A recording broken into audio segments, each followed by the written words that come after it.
Hi, my name is Ken Ury, and I'm the owner and director of Mill Creek Family Services, a psychotherapy group practice. I'm also a business consultant for other group practice owners.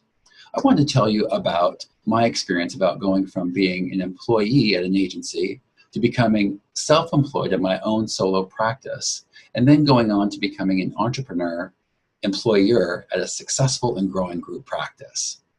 It was in 2003 that I decided to leave my high-meaning but low-paying job at my agency that I'd been at for 13 years and put my full time and attention into growing a solo private practice.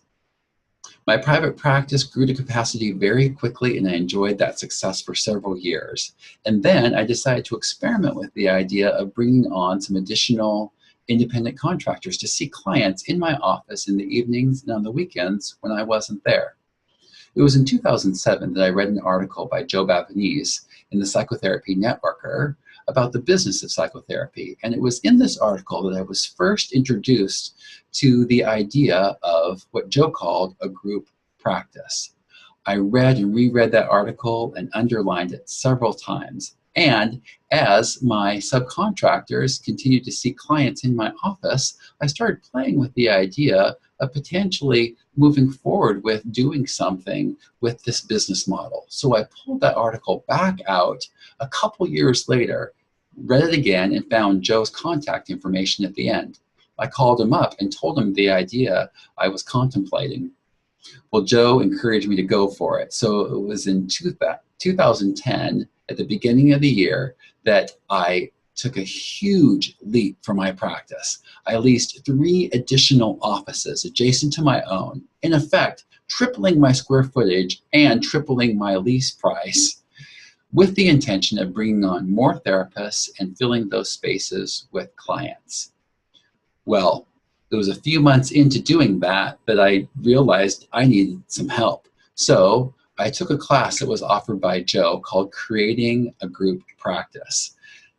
The workbook from that class became my new Bible that I studied and applied, studied and applied, studied and applied.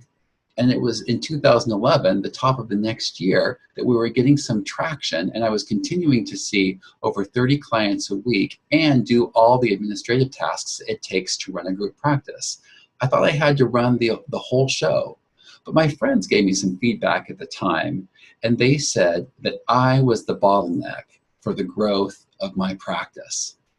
They said I needed to hire an assistant.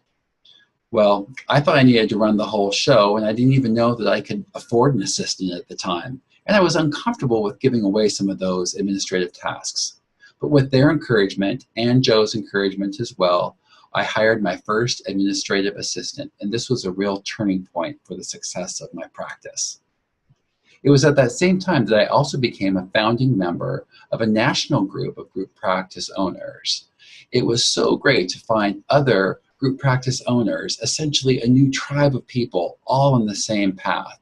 And it was really my membership in this collective of great minds and great thinkers and great group practice leaders that has really made all the difference for the success of my practice.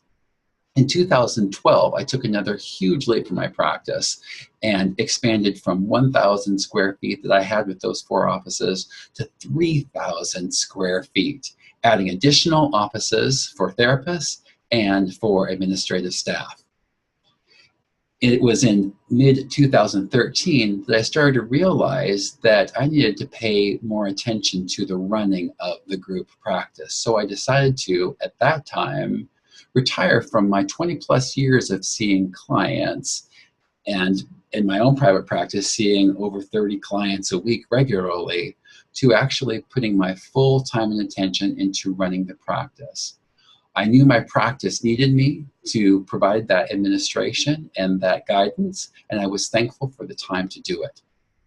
At the beginning of 2014, just 2 years later after that huge expansion from 1,000 feet to 3,000 square feet, we were at capacity again, and we needed to look at adding additional offices. And so it's gone from there. We were poised for further expansion, so in 2014 and 2015, we added 11 additional counseling spaces in our main offices and the therapists and the clients to fill them.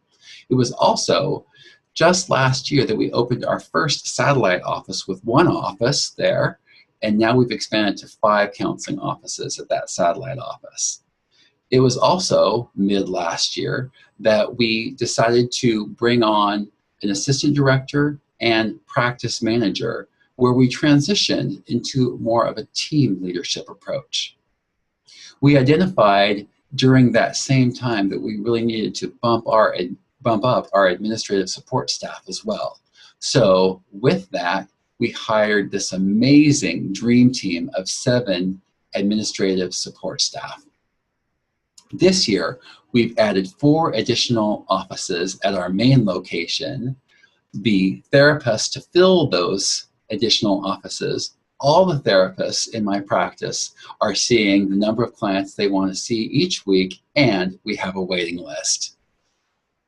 All of that growth now puts our group practice at 20 counseling suites at 2 locations with 28 therapists. And this amazing team of therapists saw over 2,000 client sessions just last month.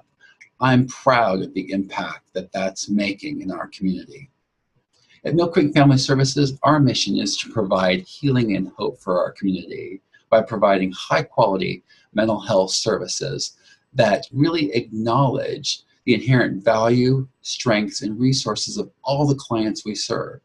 And at the same time, and just as important, it's also our mission to create an environment and work experience of excellence for all of our staff, and each of them recognize their inherent value, strengths, and resources. We know that as we do this, we best position ourselves to serve our community and create a great place to work.